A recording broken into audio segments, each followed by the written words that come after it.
बागेश्वर बाबा पद यात्रा, डेमोक्रेसी और हिंदू राष्ट्र एक साथ संभव हैं, और सनातन एकता यात्रा जो निकली है, इसी के बारे में आज का हमारा पूरा टॉपिक होने वाला है। यह एक सेक्युलर कंट्री, एक डेमोक्रेटिक कंट्री है। सो हाँ, ये आज का हमारा सवाल होने वाला है कि क्या ये जो यात्रा निकल रही है, ये एक हिंदू राष्ट्र बनाने के बारे में निकल रही है, या सब इंसानों को साथ में लाने के लिए ये पद यात्रा निकली हुई है कि पूरा भारत एक साथ आए। तो इसी के बारे में आज हम पूरी बात करने वाले हैं। इलेक्शन कौन जीतेगा, एक्चुअली हम इस पे कल और परसों एक लाइव सेशन कर चुके हैं, तो आप उसको प्लीज़ जाके देख सकते हैं। आगे के जो भी फेसेस होंगे उसके बारे में भी हम डिटेल्ड एनालिसिस लाएंगे। लेकिन अभी फ़िलहाल ये कंफर्म नहीं बताया जा सकता कि कौन जीत रहा है, क्योंकि बहुत जगह पे जो आरजेडी है वो लीड कर रही है, और बहुत सारी जगह पे महागठबंधन भी लीड कर रहा है। पर आज का हमारा टॉपिक वो नहीं है। आज का हमारा जो टॉपिक है वो जो पदयात्रा निकली है उसके बारे में है।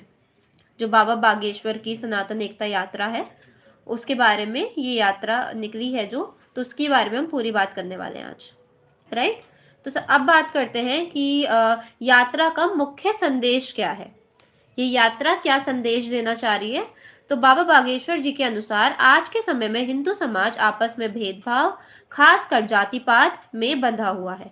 उनका कहना है कि अगर ये भेद खत्म हो जाएं और हिंदू समाज एकता में मजबूत, तो हिंदू समाज एकता में मजबूत हो सकता है। तो अब जो बाबा बागेश्वर जी हैं उनके अनुसार जो हिंदू राष्ट्र है और जो हिंदू समाज है उसमें काफ़ी ज़्यादा भेदभाव, जाति पात, ये सब बहुत ज़्यादा बढ़ गया है। तो इस यात्रा का मेन मोटिव यही है कि ये भेद ख़त्म हो जाना चाहिए, तो हिंदू समाज में जो हिंदू समाज की एकता है वो और ज़्यादा मजबूत हो जाएगी। यात्रा के दौरान कुछ मुख्य विचार रखे जा रहे हैं। जाति भेद और सांप्रदायिकता को खत्म करना, सनातन धर्म के मूल मूल्यों को जागृत करना, समाज में सद्भाव और राष्ट्रीय एकता को बढ़ावा देना, और युवाओं को धर्म और राष्ट्र के प्रति जागरूक बनाना। तो ये यात्रा के दौरान ये कुछ मेन विचार हैं, मुख्य विचार हैं, ये जो रखे जा रहे हैं बाबा बागेश्वर जी के द्वारा। सत्येंद्र स्मार्ट, हाय हाय। तो ये कुछ मुख्य विचार रखे जा रहे हैं कि पहली बात तो जाति पात को और सांप्रदायिकता को खत्म करने की बात रखी जा रही है, और सनातन धर्म के मूल्यों को जागृत करना, समाज में सद्भाव और राष्ट्रीय एकता को बढ़ावा देना, और युवाओं को धर्म और राष्ट्र के प्रति जागरूक बनाना। हाँ, तो ये यात्रा इसलिए निकली है उनके अनुसार। ये यात्रा का मेन मोटिव है उनका कि हिंदू समाज में एकता है, जाति पात और सांप्रदायिकता को खत्म करा जाए, और जो समाज में सद्भाव और राष्ट्रीय एकता को बढ़ावा दिया जाए। ये कुछ मेन है, ठीक है। लेकिन कुछ लोगों का मानना है कि ऐसे धार्मिक आंदोलन कभी-कभी समाज में धर्म के आधार पर अलग सोच भी पैदा कर सकते हैं। इसलिए जरूरी है कि यात्रा का उद्देश्य शांतिपूर्ण और समरसता के संदेश तक सीमित रहे। लेकिन कुछ लोग जैसे ये तो बाबा बागेश्वर जी के अनुसार उनकी पदयात्रा का ये मोटिव है मेन। लेकिन कुछ लोग इससे ये भी समझ रहे हैं कि ऐसे धार्मिक आंदोलन की वजह से समाज में धर्म के आधार पर लोगों के दिमाग में कई सारी सोच भी पैदा हो सकती है, राइट। क्योंकि ऐसे आंदोलन और ऐसी पदयात्रा की वजह से उनके दिमाग में या फिर समाज में भी काफ़ी ज़्यादा धर्म को लेकर के लोगों की सोच पर इफ़ेक्ट हो सकता है। कुछ लोगों का ये भी कहना है। तो ये बोलना चाहते हैं कि जो यात्रा है वो काफ़ी ज़्यादा शांतिपूर्वक हो और समरसता के संदेश तक ही ये सीमित रहे। तो हाँ, काफ़ी ज़्यादा कुछ बैड इफ़ेक्ट्स भी हो रहे हैं लोगों पे, कि वो ये सोच रहे हैं कि यात्रा से लोगों को धर्म के प्रति काफ़ी ज़्यादा मिसकंसेप्शन हो रही हैं लोगों में। तो हाँ, हाँ, तो काफ़ी मैं देख पा रही हूँ चैट बॉक्स में कि काफ़ी लोग इसके खिलाफ हैं कि हाँ, ऐसी पदयात्रा नहीं होनी चाहिए,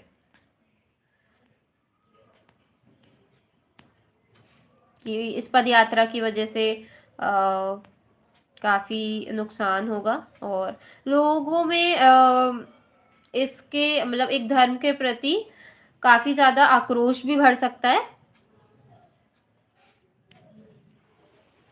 हाँ, तो काफ़ी ज़्यादा मैं देख रही हूँ लोग काफ़ी इसके खिलाफ जा रहे हैं चैट बॉक्स में, जैसे कि मैं देख पा रही हूँ। अब ये जो पदयात्रा है, सनातन धर्म एकता पदयात्रा जो है, तो उससे दूसरे धर्मों पर क्या असर पड़ रहा है, क्या प्रभाव पड़ा है, इस पे भी हम बात करते हैं अब।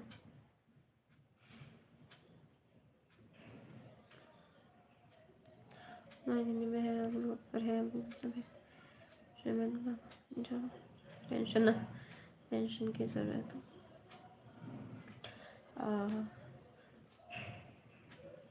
हाँ, I am very happy to see that कि लोग ये बाकी सारे अनएम्प्लॉयमेंट और रोड ट्रैफिक और ये सब चीज़ों के बारे में बात कर रहे हैं कि इन सब पे ज़्यादा ध्यान देना चाहिए अभी, इन सब के मतलब ये पद यात्रा के बजाय। तो आई एम वेरी हैप्पी कि लोग इतने मेच्योर्ड हैं और इतना सोच रहे हैं देश के बारे में। बाकी सारी प्रॉब्लम्स जो इंडिया फेस कर रही है अभी काफ़ी ज़्यादा, उसके बारे में बात कर रहे हैं। I am very happy that I am speaking in front of some matured audience कि वो जैसे एजुकेशन के बारे में, इंफ्रास्ट्रक्चर के बारे में, ट्रैफिक जैम्स के बारे में, इन सब के बारे में बात कर रहे हैं। I am very happy to see that. Hussain Saifi, hello, हाय।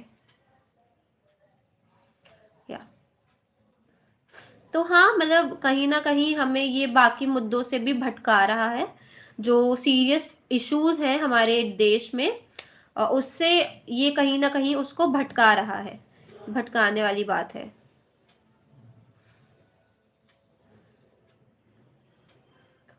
हम्म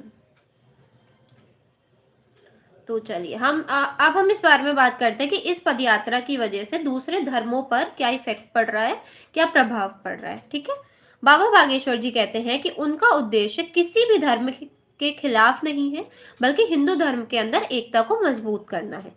फिर भी कुछ सामाजिक और राजनीतिक विचारक मानते हैं कि अगर कोई आंदोलन सिर्फ एक धर्म के विचारों पर केंद्रित हो, तो उससे देश के बहुधार्मिक समाज में अलग अलग धारणाएं पैदा हो सकती है। इसलिए ऐसे इवेंट्स को इंक्लूसिव, सबको जोड़ने वाले नजरिए से देखना बहुत जरूरी है। तो हाँ, मतलब इस पे बाबा बागेश्वर जी तो इस पे ये बयान देते हैं कि ये जो पदयात्रा हम कर रहे हैं, इसका उद्देश्य, इसका मोटिव किसी भी पर्टिकुलर धर्म को ठेस पहुंचाना नहीं है या किसी के खिलाफ नहीं है, बल्कि जो सनातन समाज है, जो हिंदू समाज है, उसमें एकता को मजबूत करने का है। लेकिन काफी ज्यादा लोग ये मान रहे हैं कि इस पदयात्रा की वजह से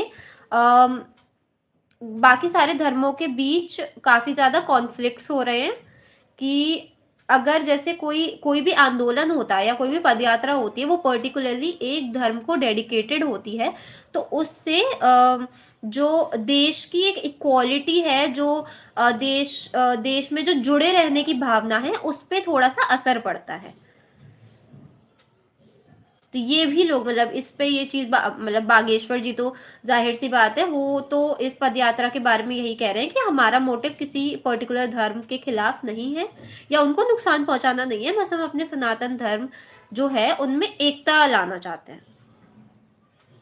राइट, लेकिन लोग ये कह रहे हैं कि इस जब कोई एक पदयात्रा या कोई भी चीज एक पर्टिकुलरली एक धर्म को डेडिकेटेड होती है, तो उससे बाकी सारे धर्म में और जो हमारी सामाजिक एकता है उस पे काफी ज्यादा बुरा असर पड़ता है। कहते हैं कि अब बात ये आती है कि जो सनातन धर्म है मेन, जो जिसपे ये पदयात्रा हो रही है, हाँ हाँ, we are all Indians at first, और किसी भी मतलब एक पर्टिकुलर धर्म को लेकर के, चाहे वो कोई सा भी धर्म हो, उस पे हम एक राष्ट्र बन के चीज़ों से लड़ना चाहिए और पूरे राष्ट्र में एक एकता का माहौल बनाना चाहिए कि एक पर्टिकुलर धर्म को लेकर के कोई यात्रा नहीं करनी चाहिए। पूरा देश जैसे अभी राहुल गांधी ने की थी भारत जोड़ो यात्रा, तो I am not saying that he was right, I was just saying कि अब ऐसी पद यात्रा या फिर ऐसे प्रॉब्लम्स के ऊपर रैलीज होनी चाहिए जो सच में देश का कुछ फायदा कर पाए। राइट। तो अब सबसे पहले जानते हैं जिसकी ये पद यात्रा हो रही है सनातन धर्म को लेकर के, कि उनमें एकता है। तो सबसे पहले हम जानते हैं सनातन धर्म है क्या। सनातन का मतलब होता है जो हमेशा रहे, और धर्म का मतलब है नियम, कर्तव्य और सच्चाई। कोई भी धर्म हो, चाहे आप हिंदुइज्म ले लीजिए, इस्लाम ले लीजिए, सिखिज्म ले लीजिए, क्रिश्चियनिटी ले लीजिए, आप कोई सा भी धर्म ले लीजिए, वो सारे धर्मों का बस एक ही मानना है कि एक नियम आप में होना चाहिए, आप में सच्चाई होनी चाहिए, और आपके अंदर कर्तव्य होना चाहिए। आप अहिंसा से जुड़े रहें। तो सारे धर्म हमें यही सिखाते हैं, जितने भी धर्म है। तो सनातन का मतलब होता है जो हमेशा रहे, और धर्म का मतलब होता है नियम, कर्तव्य और सच्चाई। सनातन धर्म को ही लोग हिंदू धर्म भी कहते हैं। ये दुनिया के सबसे पुराने धर्मों में से एक है। इसके मूल मूल्यों में है अहिंसा, सबसे पहले नॉन वायलेंस, अहिंसा, सत्य, ट्रुथ, एंड कर्म, ड्यूटी, और मोक्ष, लिबरेशन। और ये आप जितने भी टीवी संदीप ऑफिशियल पूछे do you believe on religions, no I don't. क्योंकि मैं एज माई पर्सनल ओपिनियन मैं हमेशा ये सोचती हूँ कि जितने भी धर्म है हमारे इंडिया में या पूरे देश में, पूरे वर्ल्ड में, उनका सबसे मेन मोटिव है अहिंसा, non violence, truth, always speak the truth, हमेशा आप सच बोलिए, हमेशा अपना कर्म अच्छे से करिए, अहिंसा करिए, किसी को भी नुकसान ना पहुंचाइए। तो सारे धर्म हमें यही सिखाते हैं। तो हमें सबका सम्मान करना चाहिए, और जो एक पर्टिकुलरली किसी को भी हेट नहीं करना चाहिए, पर्टिकुलरली किसी को भी ओवर एग्जैजरेट करके नहीं दिखाना चाहिए। Everyone is good in their own place, सब अपनी जगह बहुत अच्छे हैं, क्योंकि सारे धर्म इतनी खूबसूरत चीजें सिखाते हैं हमें कि आप दूसरों के साथ प्रेम से रहें, आप दूसरों से के साथ कोई लड़ाई झगड़ा ना करें, और अहिंसा ना करें, और आप सच बोले हमेशा, और अपने कर्तव्य का पूरी निष्ठा से पालन करें। सारे धर्म हमें यही सिखाते हैं। तो हाँ, किसी भी धर्म में कोई बुराई नहीं है, सब में अच्छाइयां ही अच्छाइयां हैं।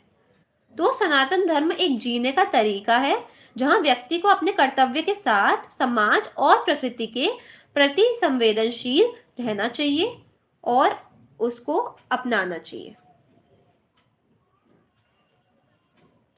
राइट। सनातन धर्म एक जो है को एक जीने का तरीका होता है कि जहां व्यक्ति अपने कर्तव्य के साथ समाज और प्रकृति के प्रति संवेदनशील उनको रहना ये सिखाया जाता है।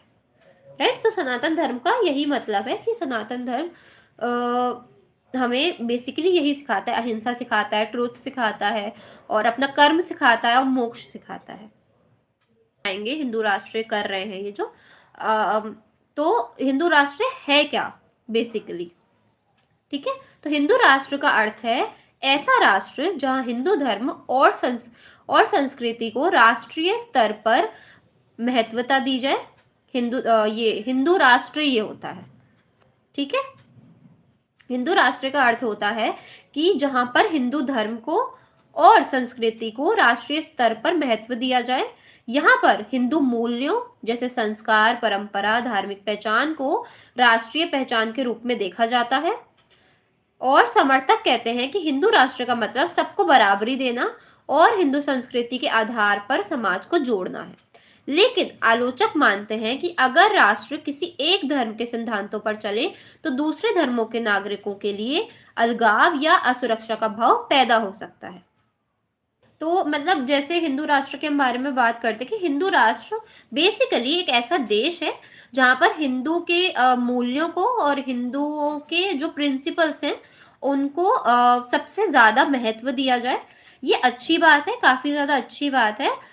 लेकिन हिंदू राष्ट्र का ये मतलब ये जो पदयात्रा के जो समर्थक हैं वो ये कहते हैं कि हिंदू राष्ट्र का मतलब सबको बराबरी देना और हिंदू संस्कृति के आधार पर समाज को जोड़ना है। लेकिन इन मूल्यों की वजह से जो बाकी सारे धर्म हैं और बाकी सारी जो मतलब जो डिफरेंट रिलीजन्स हैं, डिफरेंट धर्म हैं, उनमें असुरक्षा, अनसेफ्टी का माहौल बन सकता है, राइट? क्योंकि अगर आप एक राष्ट्र को एक हिंदू राष्ट्र के रूप में दिखाना चाह रहे हो, तो India is a very India is a democratic country, obviously India is a secular country, और यहाँ पर कॉन्स्टिट्यूशन में भी लिखा हुआ है कि जितने भी लोग हैं हमारे देश में, वो जो भी रिलीजन, कोई भी प्रैक्टिस वो फॉलो करना चाहें, they can follow it freely. उन पे कोई दबाव नहीं है किसी चीज का, उन पे कोई शुभम कह रहे हैं तुम लोग को हिंदू राष्ट्र से प्रॉब्लम क्या है? हमें देखिए प्रॉब्लम कुछ नहीं है, हम एक बहुत ही न्यूट्रल वे से बात करते हैं कि जो कॉन्स्टिट्यूशन में लिखा है, हम कॉन्स्टिट्यूशन के बेसिस पे बात कर रहे हैं, ठीक है? हम कोई अपने अपने खुद के विचार नहीं रख रहे, हम कॉन्स्टिट्यूशन के विचार रख रहे हैं यहाँ पे। कॉन्स्टिट्यूशन ये कहता है कि अगर आपको कोई भी धर्म फॉलो करना हो, आपको कोई भी प्रैक्टिस फॉलो करनी हो, आप बिना किसी डर के फॉलो कर सकते हैं। You have the full right to follow any religion or any practice that you want, right? ये कॉन्स्टिट्यूशन हमारा कहता है। तो अगर एक हिंदू राष्ट्र के बेसिस पे एक भारत को जोड़ने की बात कही जाती है, तो इसका मतलब ये है कि वो हिंदू राष्ट्र के मूल्यों और प्रिंसिपल से ही पूरा देश चलाना चाहता है। बट हमारे इंडिया में एक मिक्स्ड कल्चर है, यहाँ पर हिंदुइज्म भी है, यहाँ पे इस्लाम भी है, यहाँ पे सिखिज्म भी है, यहाँ पे क्रिश्चियनिटी भी है, ठीक है? तो ये सब साथ में मिलजुल कर रहते हैं। तो इनके लिए जैसे हिंदू राष्ट्र बनाने की बात हो रही है, तो इससे जो बाकी सारे रिलीजन है, बाकी सारी प्रैक्टिसेस है, उनको एक अनसेफ्टी फील होती है,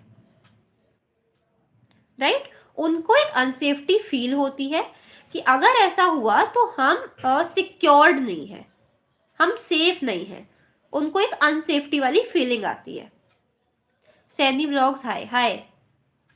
तो ये मेन बात है कि लोगों का ये कहना है कि अगर एक धर्म के हिसाब से देश चलता है, तो उससे बाकी धर्मों पे या बाकी दूसरे धर्मों पे या दूसरी प्रैक्टिसेस के में अलगाव और असुरक्षा का भाव पैदा हो सकता है।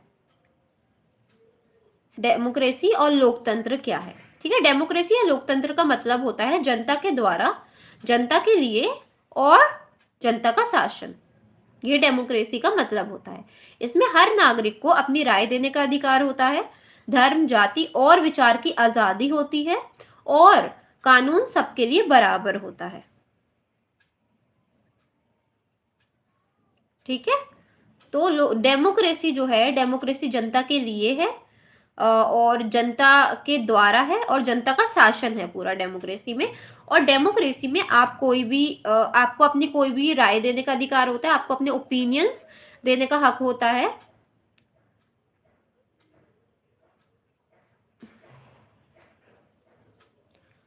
हाँ, तो आपको इसमें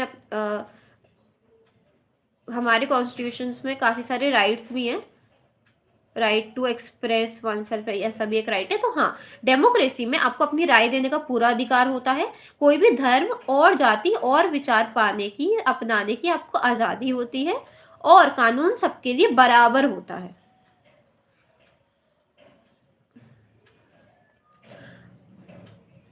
कॉन्स्टिट्यूशन सबके लिए बराबर है।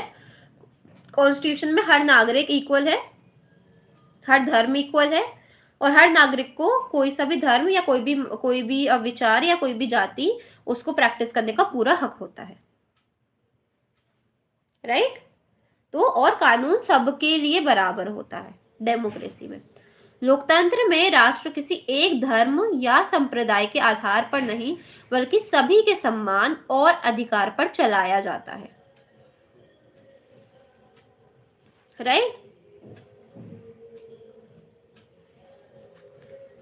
लोकतंत्र जो है उसमें लोकतंत्र में राष्ट्र किसी भी एक धर्म या संप्रदाय के आधार पर नहीं, बल्कि सभी के सम्मान और अधिकार पर चलाया जाता है। अब सवाल ये आता है, क्या डेमोक्रेसी और हिंदू राष्ट्र दोनों साथ में संभव हैं? तो ये सवाल बहुत ही इंपॉर्टेंट है, बहुत महत्वपूर्ण है। ठीक से देखा जाए तो डेमोक्रेसी एक राजनीतिक प्रणाली या पॉलिटिकल सिस्टम जिसको बोल सकते हैं वो है, जबकि हिंदू राष्ट्र एक सांस्कृतिक और धार्मिक विचारधारा है। अगर हिंदू राष्ट्र का मतलब सबके लिए बराबरी और सभी धर्मों का सम्मान है, तो वो डेमोक्रेसी के साथ चल सकता है। लेकिन अगर हिंदू राष्ट्र का अर्थ सिर्फ एक धर्म को प्राथमिकता देना हो, तो वो डेमोक्रेटिक प्रिंसिपल जैसे सेक्युलरिज्म और इक्वालिटी से टकरा सकता है। राइट?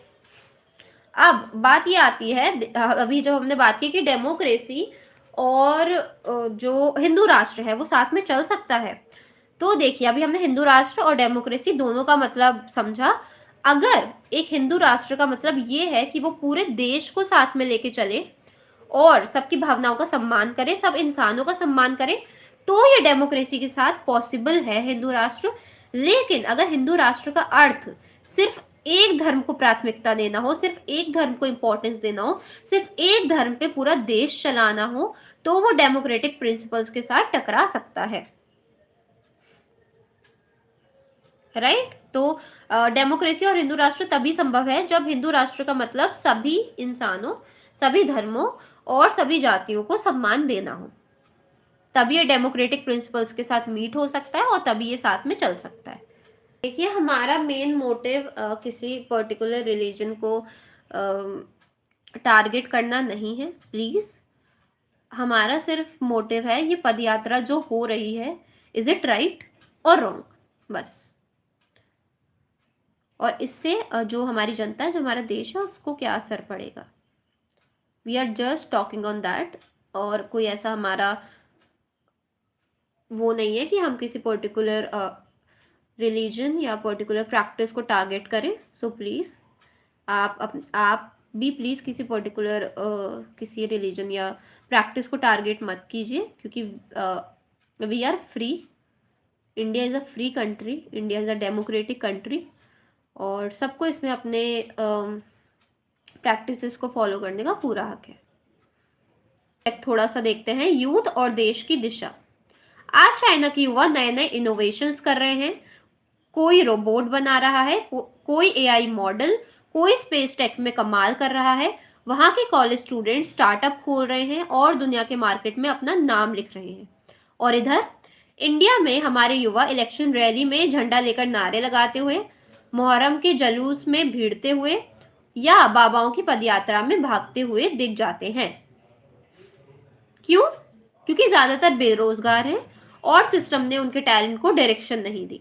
ज्यादा पढ़ा लिखा नौजवान भी आज सोचता है जॉब नहीं मिली तो किसी रैली या इवेंट में ही शामिल हो जाते हैं, कम से कम फोटो तो वायरल हो जाएगी। तो आज के टाइम पे जो रियलिटी चेक है, जो चाइना है और जो जापान है, वो इतनी आगे हैं हमसे। उनके यहाँ एआई मॉडल्स बन रहे हैं, टेक्नोलॉजिकल डेवलपमेंट इतनी ज़्यादा है, स्टार्टअप्स चल रहे हैं उनके यहाँ, एआई मॉडल्स जनरेट हो रहे हैं, क्या क्या नहीं हो रहा है वहाँ पे। लेकिन इंडिया में जो हमारे युवा हैं, जो हमारा यूथ है, वो इलेक्शन रैली में जा रहा है, कोई मुहर्रम में जो जुलूस होते हैं वहां भिड़ते हैं, और कोई बाबाओं की पदयात्रा में भागता हुआ दिख जाता है। क्यों? इसका रीजन क्यों है? क्यों इतने लोग रैलीज में जा रहे हैं? क्योंकि वो लोग बेरोजगार हैं। Unemployment is a very big issue in India, जिसकी वजह से लोग बेरोजगार हैं और सिस्टम उनके टैलेंट को डायरेक्शन, कोई दिशा नहीं दे रहा है। और पढ़ा लिखा नौजवान, जो पढ़ा लिखा यूथ है हमारा, वो भी ये सोचता है कि अगर मुझे नौकरी नहीं मिली तो मैं इलेक्शन रैली में ही चला जाता हूँ, कम से कम मेरी फोटो तो वायरल हो जाएगी कहीं। तो आज के जो हमारी इंडियन यूथ है वो ये, तो हाँ ये है कि तंज ये है कि जहाँ दुनिया एआई और रोबोटिक्स की तरफ बढ़ रही है, वहाँ हम रिलीजियस और पॉलिटिकल क्राउड में अपनी एनर्जी जला रहे हैं। ये हमारे पोटेंशियल का मिसयूज है। युवाओं में जुनून तो है, लेकिन टारगेट गलत गलत जगह पर है। अगर वही एनर्जी इनोवेशन, रिसर्च और डेवलपमेंट में लगती, तो भारत दुनिया के टॉप इनोवेटर्स में होता। सिर्फ रैली लोगों का देश नहीं है। भारत के युवाओं में असीम क्षमता है, लेकिन दिशा और अवसरों की कमी ने उन्हें भीड़ का हिस्सा बना दिया है। कभी चुनावी रैली में, कभी जुलूस में, तो कभी किसी बाबा की रैली में। जहां चाइना के युवा नई टेक्नोलॉजी, स्टार्टअप्स और इनोवेशन से अपने देश को आगे बढ़ा रहे हैं, वहीं हमारे युवा बेरोजगारी और भटकाव का शिकार हो रहे हैं। अगर भारत को विकसित राष्ट्र बनाना है तो हमें धर्म और राजनीति के ऊपर उठकर युवाओं के लिए एजुकेशन, स्किल डेवलपमेंट और रोजगार के रियल अपॉर्चुनिटीज क्रिएट करनी होंगी, क्योंकि देश तभी आगे बढ़ता है, क्योंकि देश वही आगे बढ़ेगा जो भीड़ में नहीं, सोच में आगे होगा। सो आप कहीं मत जाइए, देखते रहिए बिंदास भारत। Thank you.